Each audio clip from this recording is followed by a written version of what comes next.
Hello, magandang hapon sa inyong lahat. Sige na nga. Naglagay na ako sa Facebook ko na naglagay na ako sa Facebook ko na yung tungkol kay Diwata. 'Di ba? Tapos sa comment pa rin, ang dami pa rin nagsabi, "O si Diwata na tulfo." Sige na nga, sige na nga. Tingnan nga natin 'to.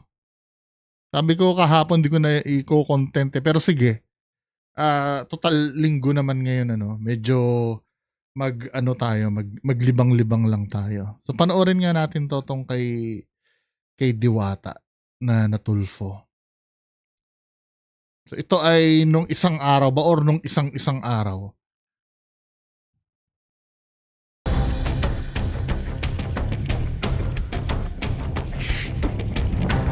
Alam mo ang ano ko lang talaga kasi dito, sometimes kay Sir Raffy Tulfo, sa totoo lang, may kinikilingan siya eh. May kinikilingan siya na mag na may magrereklamo. Oo, merong ibang napapalusot diyan na yung hindi sikat pero kadalasan pag ito ipa-prioritize talaga 'tong mga ganito. Iniisip ko, kailan siya nakulong? Neto lang siya nakulong parang nakasalang agad siya sa Raffy Tulfo. Correct me if I'm wrong napapansin ko lang pagka celebrity or sikat, siguro dahil sa views. Kasi kung just imagine, as of this recording, wala pang 24 hours, 1.3 million na yung views. 'Di ba?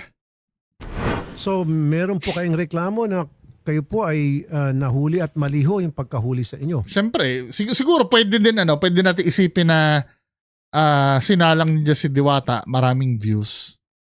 Siyempre, dadami income, marami din naman siya matutulungan, di ba? Pero hindi lang maganda na parang parang ang dating parang may kinikilingan. Yes po, Idol. Kasi nung October 7, may pumunta sa bahay ng mga pulis, nagpakilalang pulis. Okay. Sila, Tagawaran section po sila ng Gentry. Okay. Tapos, Cavite. tinanong ako kung ako si Deo Balbuena Harito. Totoo naman na pangalan ko to. Sabi ko, yes, may warrant ako na nanggaling dito sa Mandaluyong. Nagtataka ako kasi hindi naman ako taga Mandaluyong, hindi rin ako dito familiar sa lugar na to kasi from Pasay ako doon, yung parisan ko. Tapos ang bahay ko ngayon is General Trias, Cavite. So nagulat ako. Sabi ko, ano yung warrant? Ano ba yung kaso? Ang sabi pa nga nung una, nagtapon daw ako ng basura. Sabi ko, ang layo naman ng Pasay sa Mandaluyong, doon pa ako magkakaroon ng tapunan ng basura. Oo nga naman, Hindi, pwede kasi nga mangyari, baka yung nagtapon ka ng basura, ito magiging fair lang ako, pwede kasi mangyari na hindi naman yung basura sa parisan mo, yung halimbawa, personal na basura, kumain ka ng candy, tinapon mo, nanigarilyo ka, yung upos, pwede kasi yun di ba? Pero siguro dahil talagang hindi alam ni Diwata na yun yung Pero kayo nangyari. parisan sa malapit sa Senate Yes, sa ata. Senate. Sumama ako ng maayos kasi may dala silang warrant. At ano po nakalagay sa warrant? Ano na pong kasalanan? Ay, ingat ka. Baka mamaya, Diwata, yung sasama ka, tapos hindi mo alam, di ba? May mga ganyan na may warrant kunyari. Naalala niyo yung parang, yung magnanay, yung sinasama, yung sinanay tumalon sa mobile. Kasi, walang maipakitang warrant. Sabagay, ito may naipakitang warrant of arrest. Kaya lang, mag-iingat ka. Lalo na kung alam mo na wala kang kasalanan. Pwede yata yan mag-request ka sa barangay Kung may tao ng barangay para at least kahit paano may mag-a-assist. Diba? Ano nyo? City Ordinance ng Mandaluyong. Okay. Tapos, sumama ako doon sa kanila. So, kinulong ako. Kasi alas 6 ako nahuli. Tapos, may mga ganun-ganun pa. Piano. Fingerprint. Tapos, nung okay na lahat, pinasok na ako sa kulungan. Hindi naman ako makapag-bail kaagad kasi nga gabi yun. So, Magkano wala pang po yung korte. bail? 3,000 lang naman. Okay. Tapos, yun nga kasi, ang inaano ko, kasi hindi ko rin naman to kaso talaga. Wala akong natatandaan na pumunta ako dito sa Mandaluyong para lang makipag-inuman. Hindi ko kilala yung nakalagay dito na kasamahan ko. Kasi ang nakalagay po dito is parang 5 yata kami, 4, hindi ko lahat kilala. Tapos ang nagtataka lang ako kasama yung pangalan ko. Is Hindi it possible na may gumamit po ng pangalan nyo? Yes, sa tingin Pwede, no? ko po. Sa tingin ko po meron. Patrolman, sir, magandang hapon po, sir. Ano po yung ginawa niyong procedure while you issued those tickets doon sa 5 violators na nahuli niyo pong umiinom? Hiningan ko po sila lahat ng ID. So, yung 4, nag-produce naman po ng ID. Mhm. Bale, yung gumamit po muna ng pangalan niya, hindi po muna nag-produce. So, tinikita ko po muna yung 4, tapos pinausap ko siya. Kasi masyado na pong mainit po talaga siya noon eh. So, nag-produce naman po siya ng ID bandang huli, tapos tinikita ko na po. So yung una, 4, agad-agad nag-produce ng ID. Yung pang-5, ayaw muna mag-produce ng ID.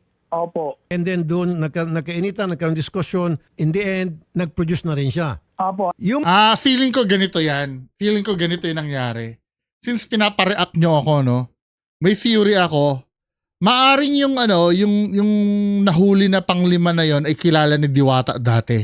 Pwede niyang katiwala, pwede niyang dating kasama sa bahay, basta nakakasama ni Diwata, or baka na-snatch yan si Diwata before ng na nakuha yung ID. 'Di ba? Pwede gano'n nangyari na hindi siya makapag-produce ng ID ni Diwata. Dapat chinek din ni Diwata, nasa iyo pa ba yung tin ID mo? Baka mamaya nawala ni Diwata yun eh. Or nakuha yun ng dati niyang tao, di ba? Na hindi... Kasi di ba dati may marami siyang tao. Doon ako nagbawas siya siguro or something. Dapat yun din tinitingnan niya kung paano nakuha yung ID niya eh. Yung mga ID po ng mga nag-produce, kasama na nga po yung pinakahuli, pinicturean niyo po. Kasama po sa SOP yun. Yung 4, napicturean ko po yung mga ID na kasama po doon yung ticket. Okay. Yung panghuli po, hindi niya po pinapicturean yung ID niya. So, at ang sabi sa akin, bakit niya po pipicturean yung ID ko? Nakuha niyo na po yung information ko. So, hindi po siya pumayag. May data privacy act po tayo. So, hindi ko na po pinicturean. Pero sinulat ko po doon sa ticket kung ano po yung ID na nakabinigay niya po sa akin. Teka muna, so nagpresenta po siya ng ID. Anong klaseng ID po yung presenta sa inyo? O yung sa BIR po, yung 10 ID. Tin ID. Baka malamang yan, naiwala ni Diwata yan. Or halimbawa, baka nagpasirok siya ng ID niya, hindi niya na nakuha yung Kahit ako yung tin ko, nawawala din yata eh. Saan ko man ilagay yung tin ID ko? Nawala ko rin yata yung tin ID ko. Diba? Kasama yung PhilHealth ko. Pero yung driver's license ko na sa akin, pati yung national ID. Diba? Kaya mahirap eh. Mahirap talaga alagaan nyo yung ID na yan. Kaya di ba pag nai-snatchan kayo kadalasan, hindi lang pera ang iniiyakan mo eh, pati yung mga IDs. Ang hirap kasing humagilap uli nun. Lalo na yung national ID. Pag nagkaroon kayo ng national ID, alagaan nyo yun. Talaga mahirap na kumuha nun. Meron pang mga kasabayan akong kumuha before. Hanggang ngayon wala pa. Buti nga ako na-deliver yung sa akin eh. Hindi na po makita yung picture niya, idol. Kasi po, ano po sir eh, medyo marang may damage na po yung picture. So, hindi ko po Ito yung mahirap eh. Feeling ko parang nagdadahilan na lang to si sir na hindi nakita may damage na yung picture. Kung may damage yung picture, bakit mo i-assume na yun? 'Di ba? Bakit mo let's say, kasi sabihin, hindi niya ba alam na pangalan ni Diwata yon? Actually, iilan lang naman na may alam, kung hindi ka masyadong fan ni Diwata, hindi mo naman alam na Deo Balbuena ang name niya eh. 'Di ba? So, sige, pag sabihin na natin na hindi alam yung tunay yung pangalan, kaya siguro naging compelling yung ID na binigay. Kaya lang hindi ko binabay yung kabulshitan na na malabo yung or sira yung picture. Dahil kung gano'n, dapat hihingi ka pa ng isa pang ID kasi hindi mako-confirm yun eh. Isa dapat sa mga pagdududa mo yun bilang natanggap ng ID. Parang ganito yan, men, let's say may i-claim, ano ba yung mga di ba sometimes may i-claim na kailangan ng ID? Let's say sa Palawan, kukuha ka ng pera or Western Union.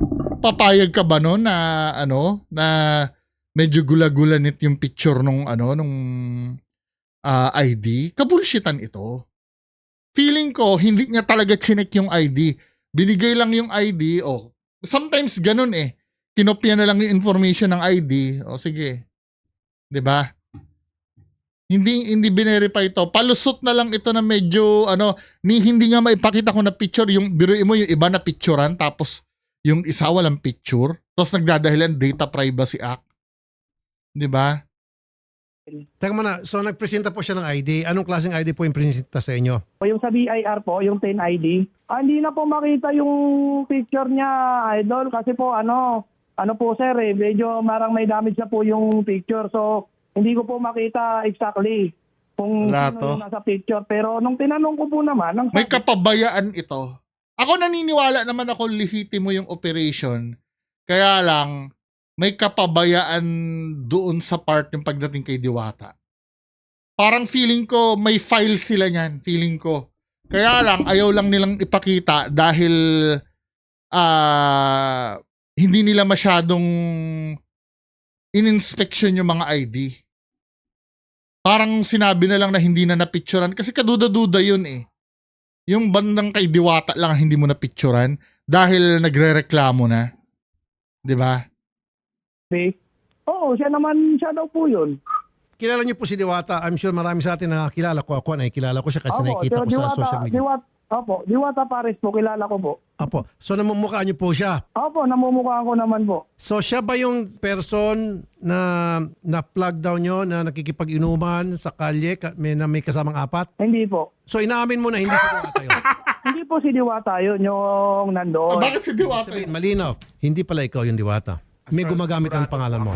Nung mga time na yun, nung March 9, sobrang trending ng parisan ko, sobrang dami ng customer, pagod na pagod ako sa kaluluto pag entertain sa mga taong nakapila. So, Woohoo! Pag-entertain daw. Pagsusungit siguro. Pag-entertain na, di ka nga nag-entertain eh. Nagsusungit ka nga eh. Ayaw na ayaw mo nga magpa-picture eh. Ito naman si Ma'am Diwata. ako 100% na hindi ako yan dahil wala akong time nung mga panahon na yon para makapag-inuman kung saan-saan. Sana, di ba, bago lang naman natin bigyan ng warrant yung tao, siguraduhin na sana natin na sigurado na ako. Kasi di ba katulad nito, paano kung mangyari pa to sa iba, sa inyo, sa mga Totoo naman. anak nyo. So, di ba, so malaking perwisyo siya kasi To be fair naman, totoo naman yun. Kumbaga, ganun-ganun na lang. Di ba? paano kung nangyari to sa isang mahirap lang din na kagaya ko na walang 3,000 pesos. Oh, Pampiyansa. yung mga fan ni Diwata, anong sinasabi nyo, mayaman yung idol nyo? Nakikipagsagutan ako sa mga fans na ito eh. May pera. Sabi nung idol nyo, mahirap daw siya. Sino nagsisinungaling? Kayo o yung idol nyo?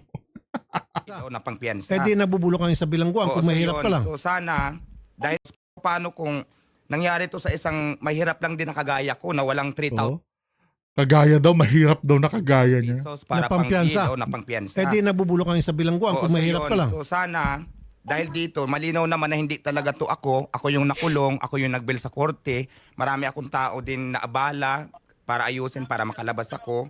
So, sana hindi na maulit yung ganito. So, paano naman tong ganitong sitwasyon? Na pwede na palang gamitin ka na lang sa isang krimen na hindi mo naman talaga ginawa, tapos makukulong ka na lang. Sana Totoo, no? At least meron din naman, may logical thinking din naman si Diwata, no? Hindi naman pure ka-squatteran yung laman ng utak niya. po, maging aware din tayo na may mga ganitong kaso. Sana hindi na to maulit. Patrolman, Yes, sir. yung mga 5 na nahuli ninyo, Opo. nagiinuman, hiningan nyo ng ID, tablado na po yung Opo. data privacy doon because they committed a violation, therefore they have to be Oo nga. identified for Parang feeling ko ganyan nga. 'Di ba? Kasi ang nag-a-apply lang ang Data Privacy Act pagka hindi naman authorized gagamitin yung isang information. 'Di ba? For example, no, magki-claim ka ng pera sa Western Union, 'di ba? Kailangan ng ID. Hihingin yung ID mo. Pero i-make sure ng Western Union na yung information na kukunin sa iyo doon ay sa kanila lang. 'Di ba? Kasi may purpose eh. Well, kung halimbawa nilik ng ano yon, nilik ng let's say yung database ng Western Union, ano, nilik yung mga information, doon magkakatalo. Doon magkakaroon ng violation sa Data Privacy Act. As long as na ano na gagamitin yung data mo sa dapat paggamitan. 'Di ba kasi kung ganyan ang logic, hindi mo pwedeng i-claim yung pera mo sa Western Union. Lalabas na data privacy din 'yon. Hindi ka rin pwede manghuli ng ano ng lisensya na nagda-drive kasi Data Privacy Act. Kasi kailangan yung identification 'di ba? You to proper Pwedeng ano mangyari kasuhan ang pulis kung yung ID na inano nila, na hinuli nila, kinuha nila, pinost nila online, ibinigay nila sa ibang tao, yun pwede. 'Di ba? privacy doon because they committed a violation. Therefore, they have to be identified for you to properly file a case against them if necessary in court. Feeling ko ano yan, nakuha yung ID. Ayaw lang ipakita dahil na-realize nila shit, mali. Feeling ko ganun. Kaya nagpapalusot na lang yan na, kasi ka-bullshitan yun yung sabihin na ano, na sira yung picture. In the first place, kung sira yung picture, bakit pumayag ka na yun yung ID na nagagamitin, di ba? Court. In this case, wala pa munang court. At least ma-issue sila ng ticket at the proper person is going to be issued that proper ticket. In this case, natakot ka, naduro ka dahil ang matigas pala itong panglima. Hindi naman ho. Inano ko lang kasi ordinance lang naman po. So, Kaya hindi na po nga, sir. Na ano yan, nakuha yan. Ayaw lang nila ipakita dahil mapapahiya sila na ibang tao yung yung sinabpi na or yung ano, yung winarant nila. Kaya nga, sir, because nagkaroon ka ng konting pagkukulang doon. Paano nga tama naman si Diwata? Paano kung yung tao nakulong? Buti ito si Diwata, merong 3,000 pang piyansa. Paano kung mahirap? Paano kung walang pang... Hindi, sabi ni Diwata kanina, katulad niya daw na mahirap Papaka-humble pa to si Diwata. Kasi pag sinabi niya ngayon mayaman siya, sisingilin siya ng 300,000 nung inuutangan niya. Ay, nasa kulungan siya. Opo. Oh. Yan yung sinasabi natin, sir. Dapat naging maingat kayo. Hindi ka nagpapadalos-dalos. Sana pinilit nyo talaga ipakita yung ID because a violation has been done, has been committed. You have the right for the person being apprehended to produce a proper identification. Totoo naman. Pero ano hindi naman nila ipapakita yun sa publiko sa file nila yun Pag kinuha nila yung ID, di ba? Sa file naman nila ilalagay yun Hindi naman nila yung pag kinuha yung ID, i-broadcast nila. Hindi pwede yun. Ano naman po siya ng identification? Pinicture mo yung tin card. Ayaw niya po pa-picturean. Sir naman, pulpul ka, sorry. Ayaw niya pa-picturean? Ikaw yung pulis Ikaw yung authority, marunong pa siya sa'yo. Next time, at sa lahat ng pulis na ikinig, ang gagawin niyo po, sir, kung may ID, then well and good, picturean niyo yung ID. At kapag hindi halimbawa sumipot, hindi nagbayad, then pwede niyo ikat sa korte. Yun naman talagang procedure. At least proper documentation. O kung halimbawa walang ID picture, pangalan lang binigay, o picturean yung mukha. Kung ginawa nyo lang sana yan, di sana nag-iingat na rin itong Cavite PNP, nag-issue ng warrant, hindi sana ito nahuli. Kinuha nyo yung date of birth ng mga nahuli nyo. Hindi po. Oh, mali ka na naman. Kasi maraming tao magkakaparehong pangalan, pati pareho pa middle initial. Nangyayari po yan. Opo. Ganun po. Opo. Magandang hapon po sa inyo, Sergeant Kayaga. Sir, andito po sa amin ngayong studio si Deo Harito Balbuena, aka Diwata, na nalabasan po ng warrant at hinuli nyo. So paano nyo nalaman na yung nakalagay sa warrant ay talagang si Diwata na nandito sa amin ngayon at hindi po ibang tao na nagpapanggap lamang o magkaparehong pangalan? Bali po sir yan, nung natanggap po namin ang warrant sir, nag-verify ho kami sa address niya muna na nasa Golden Harrison dito sa Tres Martires. At nalaman po namin na siya po pala si Deo Harito Balbuena alias Diwata po. At nag-verify po kami kung siya po talaga yung... Ano nga nalaman na siya yun? Ano pinagbasihan? Dating taga rito po siya at nalaman namin yung pwesto niya sir. Is it possible na may gumagamit ng pangalan niya? Inamin na po mismo ng arresting officer na hindi itong Diwata na na-apprehend niya. Opo sir, tinanong po namin sir kay Deo mismo kung siya mismo yung nasa warrant na nakapangalan sa warrant niya at inamin po niya sa amin na... Hindi aaminin niya talagang siya yun. Kasi pangalan niya yun at address niya yun nandoon 'Di ba? Kaya lang, yung gumawa ng kasalanan, ewan ko dito sa police na to, kung ano ba yung... Po, talaga yung nakapangalan sa warrant po. So tinawagan niyo po si Patrolman Bugabong na Mandaluyong PNP, ang arresting officer, na kung si Diwata ba talaga yon na nakalagay sa warrant? Ay, wala na sir, kami po, nag-base lang po kami sa warrant sir. Parang siguro, medyo ang may kasalanan talaga yung nanghuli. Ito nag-serve lang naman ito ng warrant sa 13 Martires. Po yung warrant niya sa i-warrant po namin. Kaya na-verify ho namin na may warrant po si Diwata sir. Pero next time sir, mag-ingat kayo. Due diligence po dapat ang ipairal ninyo. Kasi paano in this case, inosente po siya? O paano kung wala siyang pampiyansa, dinabulok sa bilangguan to? Kung wala pong picture doon sa warrant, at least man lang tinawagan niyo pong arresting officer. Sir, nag-verify lang po kami sir at nagtanong-tanong. Ang verify namin na siya po si Deo at namin po ni Deo sa amin na siya si Diwata ay Deo. Kaya inimbitahan na ho namin sinunod na Aaminin niya talaga yung pangalan niya yun yung warrant sa kanya sir. Natural, tatanungin mo siya, ikaw ba si Diwata? Of course, sabi niya ako si Diwata. Totoo naman talaga siya ang tunay na po, Diwata. Kasi yung pinakita nilang pangalan ko naman din talaga, hindi na madideny kasi Oo. ito pinakalagay sa ID ko. Alam niyo po, Sargento, yung mga katulad mo at katulad ni Patrolman Bugabong, ang dahilan kung bakit napakaraming tao ngayon, mahirap na kababayan natin na nasa city jail kahit na walang kasalanan. Nako. Kasi marami sa inyo, kulang sa diskarte, kulang sa tinatawag na due diligence na dapat gagawin ninyo. Pinag-usapan lang namin yan kanina ng Legis team ko na napakarami mga mahirap na kababayan sa city jail. The reason bakit sila sa city jail ay mahirap sila, wala silang pampiyansa kahit na wala silang kasalanan. Tulad nito, nagets mo? Sargento Kayaga? Yes sir, sa amin sir, in-implement lang naman namin sa Pero kung ako, hindi mo dapat ito... Ako lang ha. Hindi mo dapat ito dinudurog Kasi anong nangyari, na-forward lang sa kanila yung warrant of arrest. Parang, ito na yung address, ito yung puntahan nyo.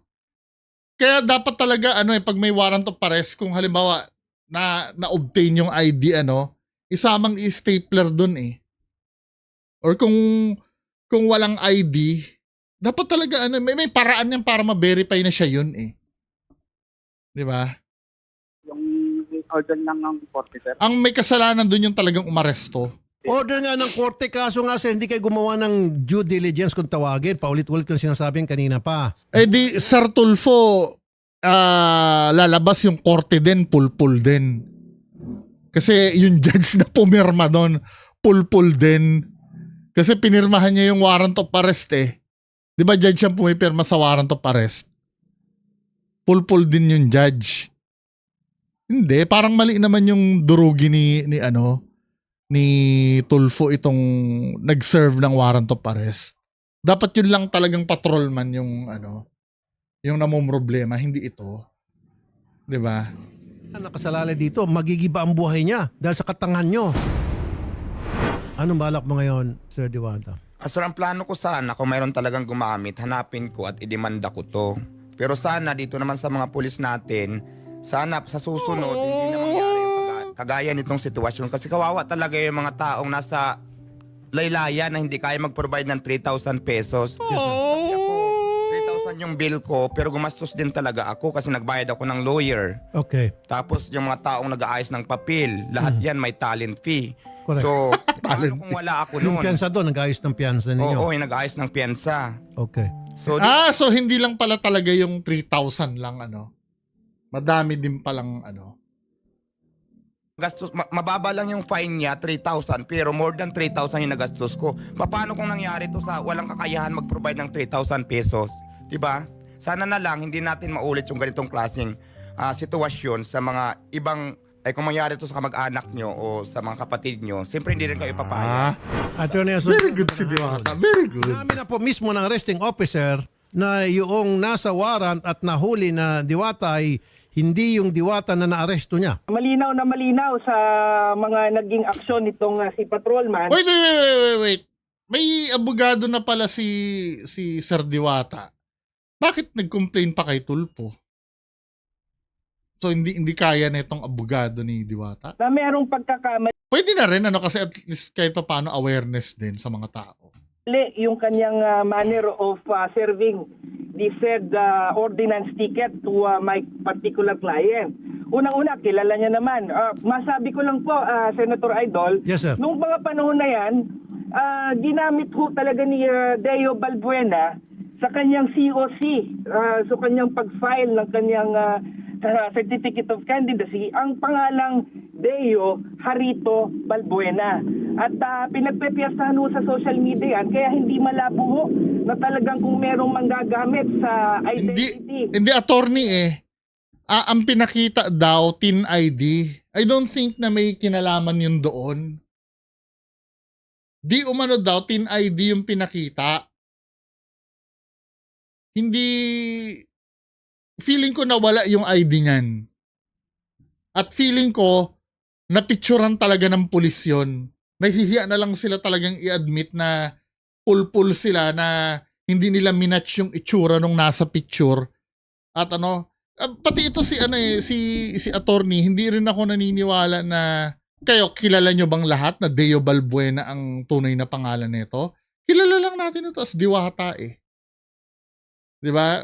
Meron pangilan-ngilan, alam na Deo Balbuena, pero kung hindi naman nakafocus sa TV or hindi naman ito ang priority nilang panoorin, I don't think nakakarinig nila na malaman ang tunay na pangalan nito.